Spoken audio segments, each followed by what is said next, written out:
मुग्धा और उसकी सास के बीच पूरा समय सास के किसी न किसी काम को लेकर मतभेद चलते ही रहते हैं। बहू, ओ बहू, जरा चाय बना दे। मुग्धा चाय लेकर आती है। ये लीजिए, और कुछ चाहिए? अरे नहीं, बस चाय पीने का मन था। जाओ, तुम दूसरा काम करो। चाय पीने के थोड़ी देर बाद सास दोबारा मुग्धा को आवाज लगाती है। अरे बहू रे, आओ बहू, जरा हलवा तो बना दे, मीठा खाने को मन हो रहा है। इसी तरह मुग्धा की सास पूरा समय कोई ना कोई काम बताकर उसे रसोई से बाहर तक निकलने नहीं देती। कभी चाय, कभी हलवा, कभी पानी तो कभी दूध, हर समय खाने को चाहिए और उसके लिए अपने हाथ पैर बिल्कुल नहीं हिलाने। परेशान किया हुआ है इन्होंने। सास की जबरदस्ती परेशान करने की आदतों से दुखी मुग्धा एक शाम सचिन के साथ अपने कमरे में बैठी हुई बात कर रही होती है। सुनो जी, मम्मी जी की ये जानबूझकर मुझे परेशान करने की फरमाइशों से मैं बहुत फ्रस्ट्रेट हो चुकी हूँ। पूरे दिन में एक सेकंड का आराम नहीं मिलता। रसोई से बाहर कदम रखती नहीं कि बहू ये बना दे, बहुरी वो बना दे। अरे इनकी फरमाइशें चलती ही रहती है।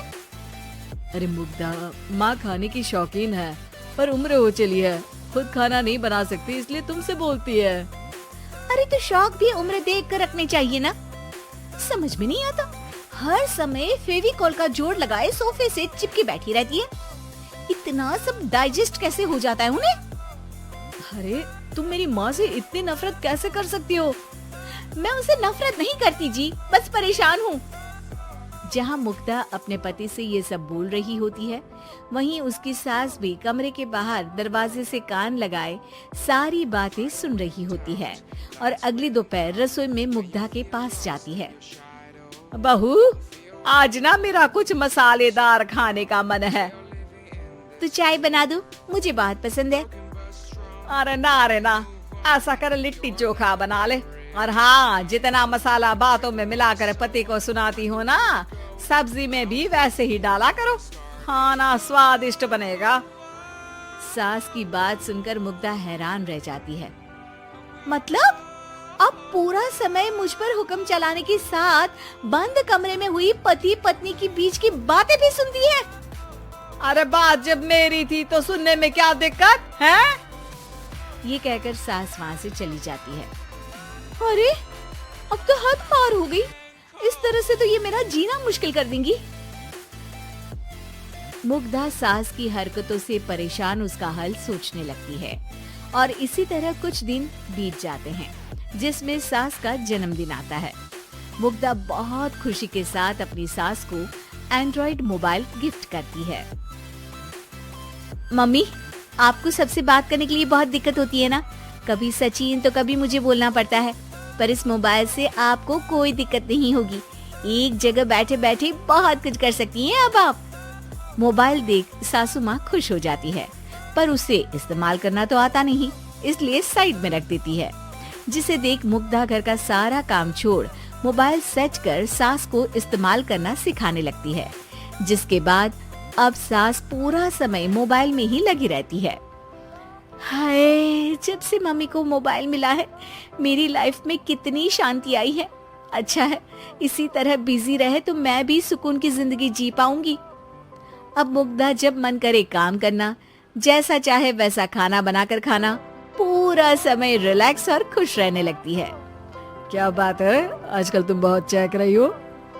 अरे मम्मी जी से छुटकारा जो मिला है, अब ना फरमाइशें ना छुप छुप कर बातें सुनना। अच्छा, तो मोबाइल गिफ्ट करने की ये स्कीम थी। इसी तरह दिन बीतते हैं और अब मोबाइल पर लगी सास फरमाइशों की जगह सवालों के लिए बहू को आवाजें लगाना शुरू कर देती है।